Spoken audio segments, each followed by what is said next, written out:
Calais, c'est un peu l'épicentre de la question migratoire en France depuis une vingtaine d'années et la ville en porte les stigmates. On voit partout des barrières, d'abord autour des autoroutes pour empêcher les personnes exilées de monter dans les camions à destination de l'Angleterre, mais aussi autour de simples espaces verts pour les empêcher d'y installer leurs tentes. Ici, les évacuations sont récurrentes. Voici des photos d'une évacuation d'ampleur mardi dernier dans le centre-ville de Calais qui a délogé plusieurs dizaines de personnes. Le rythme des expulsions à Calais est assez hors norme. On en est à une expulsion tous les 2 jours pour les personnes exilées vivant dehors. C'est le cas de Mustapha. Il a 17 ans. Ça fait 3 mois qu'il vit à la rue à Calais.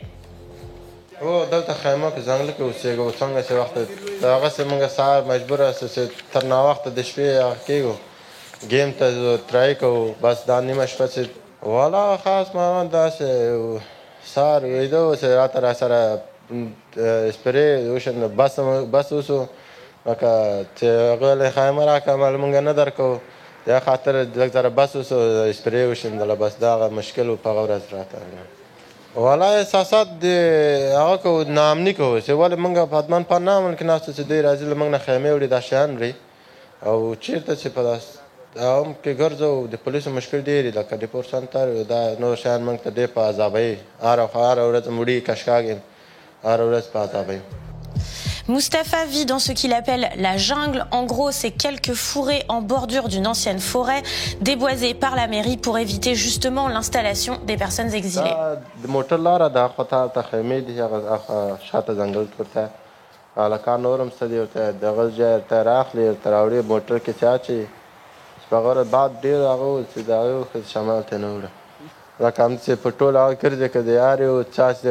وقت جیک سو ټوله کله خو ټوله که چا چې ټوله نه کړه بیا هغه اخلي ټوړې ته نه ځي او ځان سره وړي خود نور ځورول دی په تنګول دی چې باید لاړ نه شي سره کسان ځوروي دا یو ځورول دی یو په تنګول دی چې سخته موږ ته سخته تمامېږي چې هره ورځ منډه کوه خو دا شیان ټول که چې هله راغله.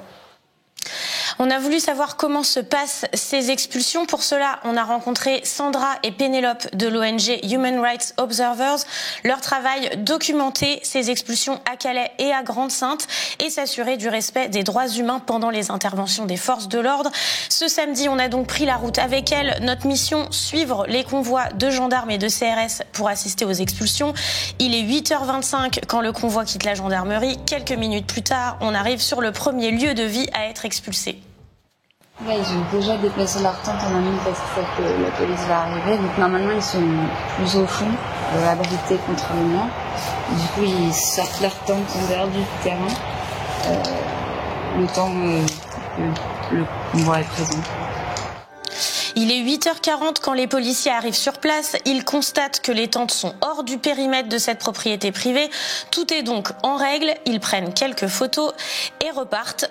Plus tard, sur un autre lieu de vie, le balai sera le même. Les exilés sont hors de la propriété, délimités par les pierres qu'on voit en bas de l'image. Et les policiers pénètrent sur le terrain, éteignent un feu et viennent vérifier que tout le monde est bien hors du périmètre. C'est le cas. Et donc, ils repartent. Mais pour Sandra, ce type d'intervention relève du harcèlement. Ils vont remettre leur tente tout de suite à l'endroit. Ça, c'est les lieux qui se passent comme ça. Mais en plus, il y a les lieux où ils prennent beaucoup de tentes.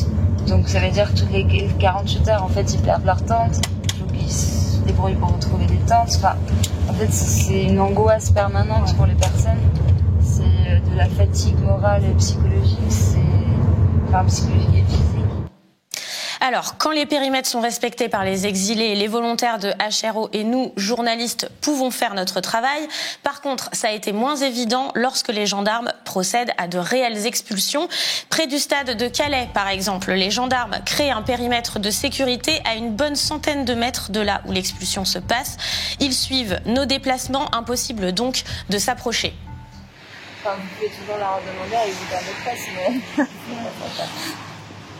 Parce qu'en fait, où se passe l'éviction, là? Dans les alcôves un peu là-bas et derrière aussi partout. À ce moment-là, un gendarme vient à notre rencontre. On peut avoir vos cartes, s'il vous plaît. Merci. Vous représentez quelle presse? Pour quelle presse vous travaillez?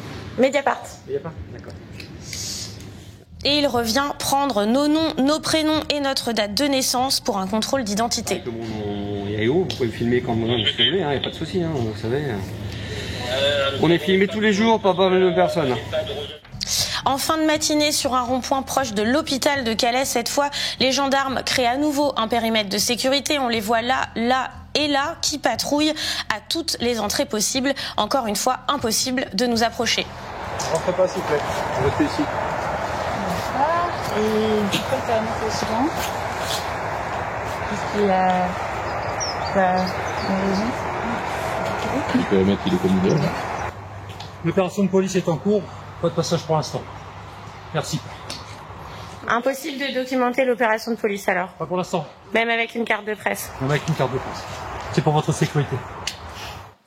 Alors, que se passe-t-il pendant les expulsions que nous ne pouvons pas couvrir? Est-ce que la police, par exemple, saisit des effets personnels? Pour le savoir, on a attendu l'arrivée de cette camionnette blanche qui a suivi le convoi des gendarmes.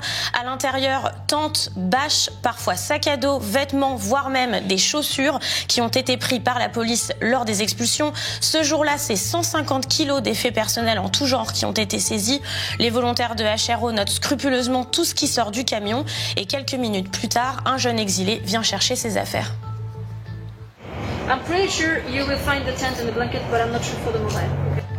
Le jeune homme rentre dans le container avec des gants pour essayer de retrouver ce qui lui appartient. Mais pour Sandra, tout ça fait partie d'une politique inefficace d'éloignement des personnes exilées. Sur l'année 2020, on a compté 973 expulsions. Donc tous les 2 jours, les personnes se font expulser. Ça montre à quel point ce harcèlement est constant. La violence aussi que ça engendre pour les personnes, c'est pas faire ça qui empêche les personnes d'être présentes à Calais de toute façon. C'est pas ces expulsions qui les empêchent d'être là. Les personnes ne partent pas de Calais à cause des expulsions. Donc pour moi en fait c'est vraiment aussi une stratégie de communication, soit de la préfecture, de la mairie, de l'État en général. De montrer qu'il y a une présence policière, qu'on ne laisse pas s'installer des campements, etc. Sauf que ça donne quelque chose simplement d'absurde et ça résout aucunement le problème. 973 expulsions donc, mais aussi 2826 tentes et bâches saisies, ainsi que 230 sacs à dos. Ce sont les chiffres de Human Rights Observers. Et il compte également 349 arrestations pendant ces expulsions. Et comme on l'a vu, leur travail est rendu assez compliqué par les dispositifs des forces de l'ordre, mais le nôtre aussi. Est-ce que l'Union européenne, vous êtes député européen, est-ce que la France, vous êtes un citoyen français, s'en foutent? Est-ce qu'ils s'en foutent? Une grande partie des citoyennes et des citoyens français et européens ne s'en foutent pas. Les dirigeants s'en foutent. Je crois pouvoir l'affirmer aujourd'hui parce que l'évidence est là. On a des choses documentées de ce qui se passe, des refoulements qui ont lieu à la frontière grecque, qui ont lieu à Malte, qui ont lieu dans les Balkans. Et on a un mal fou au niveau européen à le faire reconnaître par les pays, au point où j'en suis à demander une commission d'enquête parlementaire. La discussion va démarrer cette semaine. Oui, les dirigeants s'en foutent. Les dirigeants nivellent par le bas l'accueil de ces exilés sur le territoire européen. Est-ce qu'ils ne veulent pas les voir ? Ou est-ce que les reconnaître dans le débat public serait pour eux créer des problèmes politiques et donc ils n'ont pas envie de s'embarrasser de cette question? Est-ce que ces gens-là ne les dérangent pas finalement? Je ne sais pas s'ils les dérangent. C'est toute la rhétorique qu'il y a autour de l'accueil de ces migrants qui les dérange et qu'ils font leur aujourd'hui. Et c'est la rhétorique employée par l'extrême droite depuis des années. Vous savez, le fameux appel d'air, par exemple, c'est quelque chose qui a été lancé par l'extrême droite il y a quelques années et qui est repris aujourd'hui par tous les gouvernements, de gauche ou de droite en France et partout en Europe. Donc voilà, il y a ce refuge-là de faire peur aux populations, de voir ça comme un problème. Mais il n'y a qu'à voir les chiffres, c'est vraiment pas un problème. Il y a très peu de réfugiés, on accueille très peu de réfugiés sur notre continent européen, mais on en parle toujours comme un problème, comme quelque chose de lourd en face duquel on ne sait pas quoi faire. Or, on a des solutions. On peut les accueillir aisément sur notre continent et dans notre pays. J'ai vécu un peu en Égypte. J'ai un peu travaillé dans ce pays. Donc j'ai vécu l'Égypte avant. J'étais à Place Tahrir en 2011. J'étais en mars de 2011 à Place Tahrir. Je faisais à l'époque, puisque je suis franco-tunisienne, comme la Tunisie à l'époque était un bel exemple, ça vacillait en fait entre l'Égypte et la Tunisie. Non, j'étais à la place Tahrir, mais quand il était parti, quand il est parti, parce que le pays, il faut vous rappeler, à l'époque, tout a été bloqué, on ne pouvait pas y aller. Et dès qu'on pourrait y aller, voilà, j'avais des amis, donc j'étais à la place Tahrir en mars 2011. Donc j'ai vécu toute cette euphorie, toute cette jeunesse arabe qui a envie juste, qui est assoiffée de liberté. Le problème est beaucoup plus complexe que de faire des tribunes depuis la France. Mais en tout cas, donner la Légion d'honneur à El-Sisi ne va pas aider et n'a pas aidé. Les politiques qui pensent, qui n'ont pas cette vision de l'islam, qui connaissent pas très bien la religion de l'islam, pensent tous qu'ils vont faire un islam de France. Excusez-moi du tout, mais c'est une connerie absurde, absolue. Les musulmans du monde entier ne sont pas capables de se mettre entre eux, parce que le culte musulman n'a pas de pape. Il n'y a pas de pape. Donc on essaie d'organiser un culte qui ne s'organisera pas. Vous essayez d'organiser quelque chose qui n'a jamais réussi à s'organiser. L'islam est une religion politique par excellence. Moi, c'est pas l'islam qui me dérange, c'est l'islam politique. Je fais partie même de ces personnes qui luttent contre la charia ou bref ou des pratiques dans nos cités. Je lutte contre cela. Enfin, est-ce qu'elles sont massives et est-ce qu'on est menacé par ça aujourd'hui? Mais est-ce que en faire un débat aujourd'hui, il n'y a pas de parti politique qui se revendique de l'islam aujourd'hui. Oui, mais parce qu'on n'a pas réussi à gérer depuis 20-30 ans tous les problèmes des HLM, tous les problèmes des mixités, tous les problèmes aujourd'hui dans les cités. Il y a 3 fois plus de chômage que le reste de la France. Mais ça, c'est des vrais problèmes structurels. Il y a des sorties trop droitières. Il y a des sorties de quelques personnes. Voilà, mais de qui? C'est le moment de le dire. Je vous dis, c'est en général le ministère de l'Intérieur. Gérald Darmanin. Quel que soit le ministre, ça s'est calmé un peu quand Castaner était ministre. On a senti une parole beaucoup plus apaisée. Christophe Castaner, qui quand même était un ministre de l'Intérieur, qui lui aussi a réprimé les mouvements sociaux. Oui, mais qui avait une parole, en tout cas, plus une action beaucoup plus calme que l'action actuelle. Je ne sais pas si Gérald Darmanin aurait pu gérer les gilets jaunes comme Castaner. Qu'est-ce que vous lui reprochez à Gérald Darmanin? Il parle à son électorat, Gérald. C'est quoi son électorat? C'est la droite. C'est la bonne droite. Il y a désormais aussi à Grande-Synthe des expulsions régulières. Je voudrais vous montrer cette image prise par un photographe, Abdoul Sabour. C'était ce 21 janvier. 2 enfants dont le campement de fortune vient d'être démantelé à Grande-Synthe, dans votre ancienne ville. Pourquoi ça se passe comme ça maintenant dans votre ancienne ville, sachant que c'est votre ancien premier adjoint, un socialiste, Martial Bayer, qui est maire maintenant? Oui, il avait toujours été d'accord avec notre politique d'accueil. À partir du moment où il a assumé la responsabilité, il s'est réfugié derrière la volonté du préfet. Et aujourd'hui, il dit, moi je suis prêt à ouvrir un gymnase, mais il faut que l'État soit d'accord pour le faire, et l'État n'est pas d'accord. Mais l'État sera jamais d'accord. Donc c'est du cynisme de dire ça et de tenir ses propos aujourd'hui. Donc il est cynique, le maire qui vous a... Il est cynique, il est complètement cynique, parce que cette photo, je l'ai vue, je suis allé il y a 3 semaines là-bas. J'ai revu ce que j'avais vu en 2015 sur ma commune, ce qui a fait que j'ai créé le camp avec Médecins sans frontières. Et c'est les mêmes situations que ça. On peut pas laisser ces enfants, on peut pas laisser même des adultes vivre dans cette situation-là, dans une ville comme celle-là. J'ai prouvé que c'était possible, on n'a pas ruiné la ville, on n'a pas remis en cause de politique locale, c'est un choix politique délibéré de mon successeur, et j'en suis bien malheureux, et je reçois tous les jours des courriers aussi d'habitants de la ville qui sont... Point de départ, je dirais plutôt, le point de départ, c'est cet éditorial du Lancet, donc le rédacteur en chef, Richard Horton, qui est un scientifique extrêmement important, qui déclare, pour ouvrir son éditorial, Covid-19 n'est pas une pandémie. Alors c'est une épidémie, bien sûr, c'est une épidémie mondiale très grave, mais ça n'est pas une pandémie, dit-il, c'est une syndémie. Alors pourquoi dit-il cela?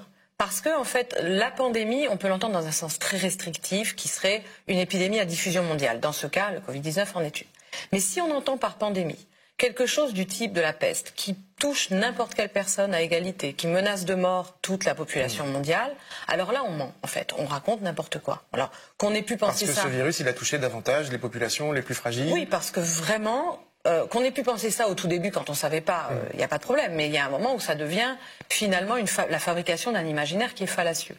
Parce qu'en réalité, le Covid-19, en soi, c'est un virus qui traverse toutes sortes d'organismes sains et jeunes, et il s'agit donc de porteurs sains, pour qui ça n'est pas, sauf pour une infime minorité qui effectivement existe sur le plan statistique, mais dans ce cas-là, si on pense à tous les risques qui existent dans nos comportements et en santé, à ce moment-là, on sort plus de chez nous, puisque on ne peut plus avoir, finalement, on n'a pas de risque zéro. Donc si on revient à des choses raisonnables, là où le Covid est redoutable, c'est sur des organismes affaiblis, sur des organismes affaiblis par des maladies chroniques et le vieillissement, les deux étant liés, hein, bien sûr, et sur des organismes affaiblis par le vieillissement et la dégradation de l'environnement, puisqu'il y a des facteurs environnementaux qui font augmenter les maladies chroniques, comme chacun sait, et qui, par ailleurs, se trouvent dans des milieux où le système sanitaire est abîmé ou inexistant. Alors là, nous avons un cocktail parfait pour que ce virus devienne une maladie épidémique qui met en crise le système social. Donc c'est un révélateur. Donc en fait, exactement, c'est un révélateur, exactement comme un colorant. On dit, on sacrifie les jeunes pour sauver les plus âgés. C'est pas vrai. Les plus âgés, on les a abandonnés dans les EHPAD en mars, avril. Ils sont morts du Covid, seuls, se sont étouffés, sans aucune aide, sans personne pour leur tenir la main. Je le rappelle, on ne le dit pas assez. Ils se sont laissés mourir de faim, de désespoir, abandonnés. Ils étaient très âgés. Donc on nous parle d'une politique au service de la vie et au service de nos plus anciens, c'est faux. En réalité, là, on peut prendre un exemple où on voit que c'est faux. De même pour les jeunes. Une partie des jeunes sont plus que jamais choyés en classe préparatoire, par exemple, dans certaines filières, dans des filières professionnelles. Ça fonctionne parfaitement. Enfin, parfaitement non, puisque les gens ont des masques, les gens ont des contraintes, il y a le couvre-feu. Mais ça fonctionne. Donc, c'est plus compliqué que ça. Ce que montre de manière tout à fait spectaculaire votre reportage, c'est l'extraordinaire arbitraire. C'est-à-dire que d'une rue à l'autre, vous allez, ou dans une famille, dans une fratrie, dans la même famille, vous allez avoir un jeune qui va bénéficier de conditions d'études quasiment normales, l'autre qui va être enfermé pendant 1 an, privé de tout lien social, qui va s'enfoncer dans le désespoir, parfois dans la même famille, d'une rue à l'autre. Donc cet arbitraire est insupportable. Plus généralement sur le monde de l'éducation et de l'enseignement supérieur, qu'est-ce qu'on voit là? Nous avons d'un côté un ministre qui laisse faire, c'est-à-dire qui accumule tous les facteurs pour qu'il y ait une circulation haute du virus, et qui laisse faire. Bah oui, il laisse faire, puisque il continue c'est-à-dire au lieu de mettre en place de manière sérieuse, avec intelligence, avec tact, et d'aider les personnels à le faire, un roulement intelligent, enfin voilà, des moyens de s'organiser pour faire face, eh bien tout le monde, ils le disent très bien là, on fait comme d'habitude, ça n'a pas de sens. Donc aucune mesure sanitaire n'est prise. Ça, c'est pour le secondaire. Et pour le supérieur, c'est tout l'inverse, c'est-à-dire c'est le confinement depuis quasiment 1 an. Donc c'est vraiment, d'ailleurs c'est à l'image de ce qui se passe dans le monde, c'est tout ou rien. Tout, c'est-à-dire le laisser faire comme chez Trump, hein, où on laisse le virus se diffuser, ou bien rien, c'est-à-dire on ferme tout. Ça n'a pas de... Les gens qui sont non militants ou qui ont intérêt à ce qu'il y ait moins de militantisme disent toujours que la radicalité c'est forcément quelque chose de négatif. Je pense que c'est intéressant. Qui aliène du reste du public. Exactement. Je pense que c'est important d'être radical dans ses ambitions, mais par contre c'est vrai qu'il y a une vraie question de comment est-ce qu'on crée du lien aujourd'hui à l'ère de la polarisation, c'est-à-dire comment est-ce qu'on arrive à retrouver des publics qui ne sont pas sensibilisés aux questions que nous, on connaît bien et qu'on a envie de faire avancer. Et forcément, il y a une forme d'urgence et d'envie de perfection, mais on a aussi un enjeu à trouver des gens qui ne sont pas encore dans cette démarche-là. Et moi, c'est vraiment ce que j'ai envie de dire dans le livre, c'est ce que je dis, c'est en fait, il faut parler avec nos émotions, parce qu'il y a un truc, on dit toujours aussi radicalité et émotion, c'est forcément quelque chose de négatif. Je pense qu'au contraire, en fait, il faut qu'on réapprenne à parler en empathie, à créer de l'empathie, à parler avec le cœur, pour retrouver justement ces autres publics qui ne sont pas aussi sensibilisés. Donc ça ne veut pas dire ne pas être radical dans l'ambition qu'on a, mais plus dans la manière dont on fonctionne. Et ça veut dire quoi? Ça veut dire s'intéresser aux autres, faire en sorte que quand des gens intègrent un mouvement, ils se sentent bien, qu'ils soient considérés. Ouais. C'est ça, et puis c'est juste quand par exemple, moi forcément je parle de pétition beaucoup, mais quand vous lancez une pétition et que quelqu'un se retrouve face à votre texte et qu'il a aucune idée de ce dont vous parlez, il faut peut-être essayer de créer un sentiment de connexion avec ce dont vous parlez, et la manière de le faire c'est d'expliquer en quoi c'est important pour vous. Et ça peut paraître très bizarre parce qu'on a une habitude aussi du militantisme, je pense en France, qui est très politisée, qui est très partisane, et du coup on a du mal à juste... Et qui parfois aliène des gens, hein, c'est vrai. Des gens qui s'épuisent aussi parfois dans le militantisme. Exactement, donc l'idée c'est vraiment ça, c'est d'aller chercher ces connexions, et j'aime beaucoup le fait que tu dises comment on recrée du lien entre nous, et c'est d'abord entre nous, groupes militants, donc d'avoir ce soin de l'autre, mais aussi entre nous, groupes militants, et d'autres groupes militants. Pourquoi ce titre joie militante, hein? Ça peut sembler presque une antithèse. Beaucoup de gens ont l'expérience contraire. Oui, complètement. Et d'ailleurs, j'ai très peur avec ce titre qu'on déçoive les attentes, que les gens s'attendent à trouver un manuel de joie, alors que bon, évidemment, c'est pas si simple que ça. En fait, la joie de Bergman et Montgomery, c'est la joie spinoziste. C'est-à-dire, c'est pas du tout la joie au sens le bonheur, un espèce d'état comme ça. Béat. Ouais. Béat, exactement.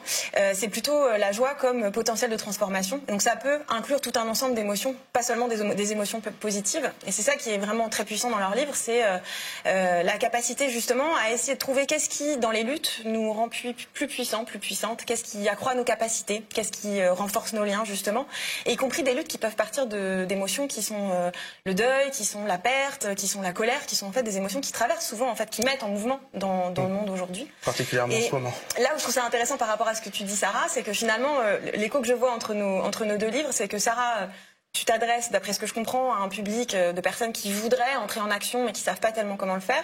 Et j'ai l'impression que Joie militante s'adresse à un public de personnes qui militent depuis un certain moment, qui sont un peu échaudées par le militantisme et qui cherchent des façons de retrouver en fait ce qui peut constituer la puissance qu'on peut trouver dans les premiers temps de militantisme, ou alors quand jaillit un mouvement social, etc. En fait, ce qui est intéressant, c'est que ce débat sur la représentation de la diversité à l'opéra, il croise une autre question qui est le statut des œuvres, en fait, le statut des ballets.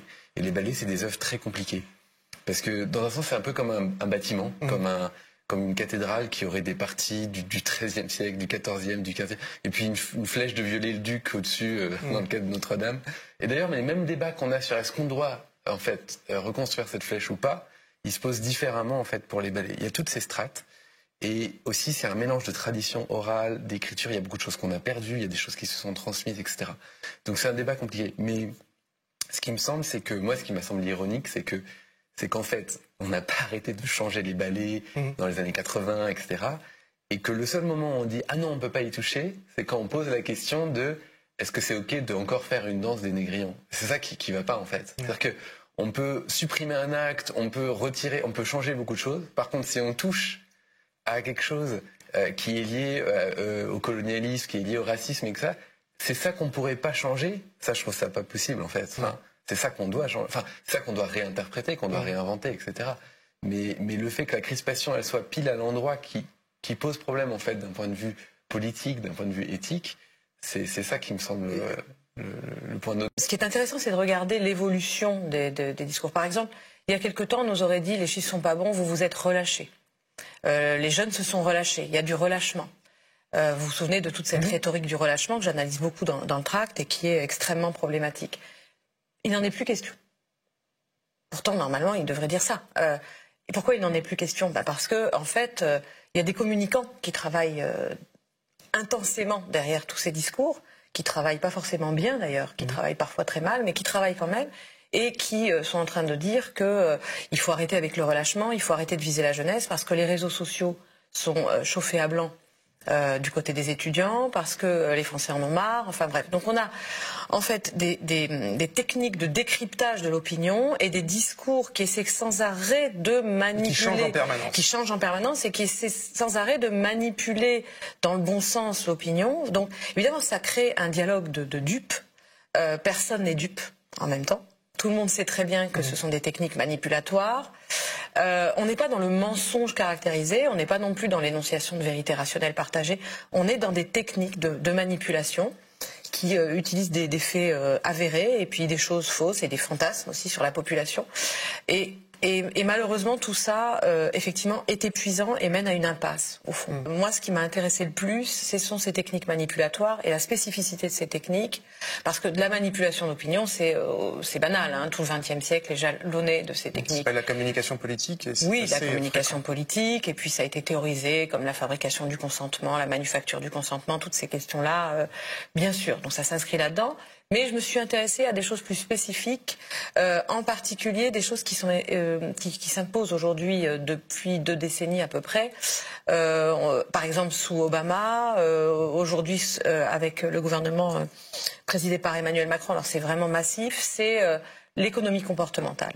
L'idée que nous avons devant nous des populations dont les comportements sont par principe irrationnels, parce que les individus, et a fortiori les collectifs, sont finalement remplis de biais cognitifs, font toujours les mauvais choix. Ça, c'est théorisé par l'économie comportementale, qui rompt avec l'économie néoclassique, qui, elle, se donnait, comme vous le savez, un sujet rationnel. Un homo economicus, calculant au mieux ses coûts et ses bénéfices, ce qui nous permet d'aller vers une harmonie, celle créée par le marché, les interactions privées. Ça, c'était l'économie classique. Et néoclassique. Et l'économie comportementale, elle va partir du postulat qu'en réalité, cet homme économique, c'est une fiction théorique. En réalité, les vrais hommes, et les vraies femmes, ils sont façonnés par leur histoire évolutive, évolutionniste donc, et c'est pour ça qu'ils ont des biais cognitifs. Et donc les gouvernants, avec l'aide de toute une ingénierie sociale, avec l'aide des sciences sociales, avec l'aide des psychologues, avec l'aide pourquoi pas des sociologues, doivent façonner les comportements en les poussant dans la bonne direction. Quelque chose qu'on a découvert Mais par exemple, un exemple concret. Voilà, en travaillant sur ce tract, puisque je le dis au début, je n'étais pas seule pour l'écrire, on a découvert dans nos petites enquêtes que Emmanuel Macron a confié à des conseils de nudging, donc ces techniques d'ingénierie sociale venues de l'économie comportementale, tout ce qui concernait les mesures sanitaires. Par exemple, l'auto-attestation est quelque chose qui a été conçu par ces cabinets de nudging, en l'occurrence c'est BVA.